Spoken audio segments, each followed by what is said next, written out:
Everyone, it's Jen. We're going to talk today about Google Suite applications. So we spent some time during spring training talking about it. You might have experience working with it, but we're going to talk about a few specific things that we are going to have you utilize at the end of the module to hopefully set you up for the fall. So we're all on the same page around what we know around Google and how to use it. So we're going to spend a little bit of time in Google Calendar. I'll get me out of here. So you hopefully all have a little bit of working and basic knowledge around Google Calendar, but the first thing I want to talk about is appointment slots. Appointment slots are really great for setting up times to meet with students when you want to send out, if you're trying to do a lot of scheduling, right? And you don't want to go back and forth to try and get those things to happen. And so you're going to set up an appointment just as you would normally. You click on the time. You could do this for a number of times throughout the week if you wanted. And then you're going to name it something. So you want to think of a name for what it actually is, which I'll explain a little bit why later. But let's say we're going to call this academic coaching meetings. These are something that LCAs do. And we're going to click on appointment slots. And then you can designate how long you want them to go. If you want it to be an hour, half hour, whatever you want. And then you're going to go into more options here. That is going to kick you into be able to set it as a repeating event. You can add the location immediately on here. So as soon as someone goes to the page, you're going to see exactly where they're meeting. But the crucial thing that you want to get from this is your calendar's appointment page. So we're going to open that up in a new tab. We're going to save this. And then I'm going to go on here. So what this does is this link connects to your calendar to show your appointments. Folks cannot see all of these details on your calendar if you have not shared it with them. So if you have given them access to be able to see all the details on your calendar, they will be able to. But if they can just see free and busy times, then this is all they're going to be able to see. And so what they're going to do is click on this. You can see it immediately pops up with the name of what the meeting is, and then your name that you have registered through Google. If I had put a location in there, it would have been in there, and then you can add a description if you like. When you click save, it's going to add it to your calendar, and then it's also going to remove it as an option, an available option for anyone else to book. So right, again, if you're trying to schedule stuff with a whole lot of people, this is really helpful because it will immediately remove it from your option and get it on everybody's calendar. We are going to ask you to schedule your one-on-one times for the fall term using this. So at the end of this module in the assignment, you'll see a link for your supervisor's appointment page, and you're going to click and find an appointment, a one-on-one slot that works for you. You want to make sure it works for all of the fall term, not just that first week, even though it will just be scheduled for that first week on the appointment slot. And then your supervisor will go on after and schedule it out for the rest of the term. So the other thing I just want to show you real quick that we're going to ask you to do is schedule out things that you've got in the works for fall term. So you should all at this point know when your fall classes are. We're going to ask you as part of your task for this week to schedule out and put in your Google Calendar when all of your classes are. So let's say I have music 111 that occurs. I'm going to immediately just go into more options so I have all of what I need here. Music 111. I'm going to set this up. I've got this class I've got it every Monday, every Wednesday, and every Friday. And it's going to end on, I don't actually remember when finals are. I think probably this week. So it's going to end on December 13th. Ooh, Friday the 13th. So what that's going to do is automatically put that time in your calendar every Monday, Wednesday, Friday. You can also change the color if you want. So I want this to be in red. Maybe you want all of your classes to be in one color. Again, you can add the location there if you want. You can also change the notification. If you write 8 a.m. class, not sure if you're going to wake up, maybe you want to edit this so that you're getting a notification 30 minutes before the class, an hour before the class, whatever it might be. I've seen some folks even add descriptions from their syllabus into the description here. So they go through and they add anything that's due this day. So you really can use your calendar as your like sole place to find that information, all the information that you might need every single day. So I'm going to save that. Then you can see it pops up on there every week. Oh, I did Monday, Wednesday, Thursday. It's supposed to be Friday. Every week it's going to happen on there. So we're going to ask you to plug in all of your class times. If you have any work hours, if you have a therapy appointment, doctor's appointment, we're not going to check that you're making sure that you plug those in, but we want you to plug in all those standard things that you know that happen regularly. So when you start scheduling your one-on-ones, when you start doing duty, you know what your schedule is going to look like. The key to making your Google Calendar effective for you is to use it regularly. So when you wake up in the morning, looking at your calendar as you're going throughout the day, making sure to tweak things, making sure to add things, using it on your phone if that's something that you're comfortable with. But the key to using any sort of planner or anything like that is using it regularly. All right, so I want to talk about two specific apps. The first one being Google Keep, and then the second one being Google Task. So the first one, Google Keep, you can access right up here through Google Apps. And I'm going to take you to my personal one rather than my work one, because my work one is just overwhelming. So you're going to click on Google Keep. It's open already. So it'll bring you to all of your different lists that you have. You can use this for a variety of things. So I end up using Google Task for things like meetings that I'm attending, meetings that I'm running, so I can keep track of all the things that I want to talk about. My personal one, you can see I use it for a lot of different lists, things to organize. So there's a few different things that you can use it for. And so, it's got check boxes if you want them, or you can take it more as a regular note and, write a diary entry. Today at training, we talked all about Google, how to keep organized.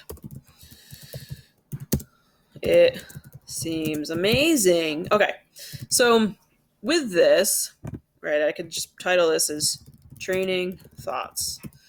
And then there's a few different things I could do with it. I could set some reminders around it. I could share it with someone else. And so, maybe you're making one that's ideas for the fall and you want to share it with your supervisor, or you want to share it, if you're an RA, you want to share it with your LCA partner, or vice versa. You can also change the color of it. You can add an image. You see my little camping image there. You could also archive it, And so if you're done with this list and you don't want to see it anymore, archiving it doesn't delete it. It just sort of puts it in an archive where you can access later through here, Your archive, your trash, your edit labels, your reminders, all that good stuff. And then, some other things here about adding a drawing, making a copy, showing checkboxes. Maybe you want it to look more like that. And then you can also copy it to Google Docs. So maybe this is how you're keeping all your notes throughout training, and then you send it over to your Google Docs later to organize it a little bit more. One more thing that you can do is that you can pin it. So this would show up at the top. So your really important ones will show up there. You can also edit how it's viewed here and how you're looking at it. So that's Google Keep. I think it's really great for organizing thoughts, meeting notes. Maybe you've got it on notes about residents, obviously nothing too personal, or program ideas or something like that. The other one that I want to talk about is Google Task. So Google Task I love for keeping myself organized around due dates and deadlines. And so Google Task really is pretty similar, but is more for to-do lists. And so Google Task, for me, I pull it up right in my email as a little side attachment. And you can add a bunch of different add-ons if you want here. I also use it on my phone. It's an application that I have on my phone, so I pull it up constantly in meetings to add things on there. So the cool thing about this, you can add a task. It'll show up down there. So let's say the task is send out video about Google. You could add notes in there. Maybe there's a link that you want to reference. You could decide, you can create some different lists here. And so maybe you have one for school, one for your student leader position, but you can decide what you want to do with that. And then here you can add the date. I find that to be incredibly helpful. I have a whole section at the bottom that doesn't have dates. And usually each week, anything that doesn't have a date, I will assign a date to it. So that way I can keep on track with my to-dos. And so let's say this is for tomorrow. You can set a specific time. You could repeat it. Maybe you set a reminder, a task reminder every time you're on duty for that night or the next morning, early in the morning, so that you do your duty log. Or maybe it's for when you're doing a program, because you're going to have to do a program eval. And so if you put all those details about the program, also maybe set it as a repeat reminder. So there's a lot of really cool features that I think can help your job in a lot of ways. So you'd say okay with that.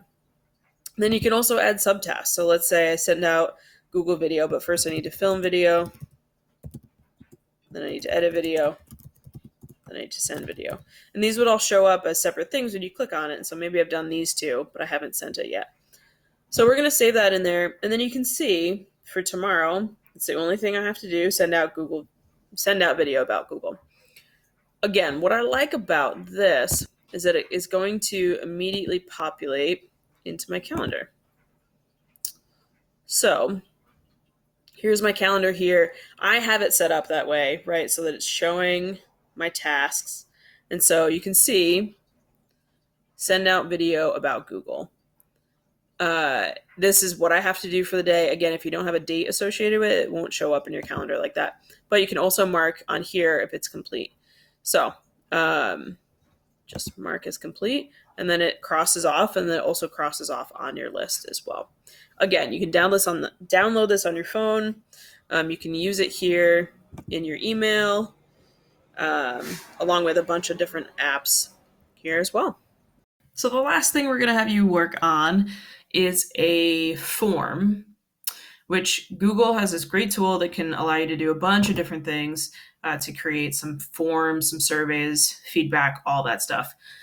We've created a little sample one here for you that is going to be, you're going to be able to look at a little more in depth at the assignment portion. But you can see Courtney just created this little mock one here as an introduction to get a sense of maybe when floor events might work best for folks' schedule. So you can see really simple, really easy. You could always add more things. Some of your supervisors may be doing forums in a About Me version, right? You could do those sort of things for your residents. Editing these are really, really easy. So within forms, you can do a lot of really cool things. There's a lot of options. So you can do just simple questions. You can do, check as many boxes or multiple choice or whatever. It'll compile responses pretty seamlessly too, that you can get a chart to see maybe what day folks selected as the most popular for the day of the week. You can change the themes. You can do add-ons that are more developer things. But you can change the themes. You could add images here. This is the preview to be able to see what it looks like once you're working on it. You can also add people. We'll get to that later. So collect email address. You can have it choose to do that there. Limit to one response. Presentation. If it's a really long survey, you could add some of this to show the progress. And then you could also do a quiz option. I don't know that you would use this, but I do think it's sort of fun to be able to mess around with some things. What we are going to ask you to do is create some sort of form to be able to use with the students that you're working with. Maybe for RAs, it's doing something like you saw with what day of the week is best. For RAMs and LCAs, it might look a little bit different for something that feels effective for you. You could do around programming themes. You could do around topics that they want to have conversations with you around, all that sort of stuff. We're just going to do a mock one here as your assignment, and then you can always tweak that when you're here in the fall. But by the end of this, what we want you to do is add your supervisor as a collaborator. So I'd recommend titling this maybe with your name or your floor that you're working on. And then you're going to add a collaborator on here. So real easy to do. Just going to add your supervisor, type their name in. Sharoma as my supervisor. And then can edit there. Not that they will edit it, but so that is just one thing that you want to do. You are going to finish it and actually add them by the end of that. Great. I think that's it. Utilize this. Have fun with it. I think our residents are really we find it as a great tool to be able to reach out to our residents. Also, I guess, when they send it, it automatically BCCs to folks, which is great because when you're sending out emails and stuff, you want to BCC that. But you can choose to include the form right in the email, which if it's a simple form, I really recommend, because that way it just pops up with the form on their email. They can fill it out right there. They don't need to click any link, or they don't need to see, they're not wondering how long the survey is. And so it would just include in your email right there. You'd include their email, maybe include a blurb to them, and then you send that. Great. That's all we got for Google. I'm excited to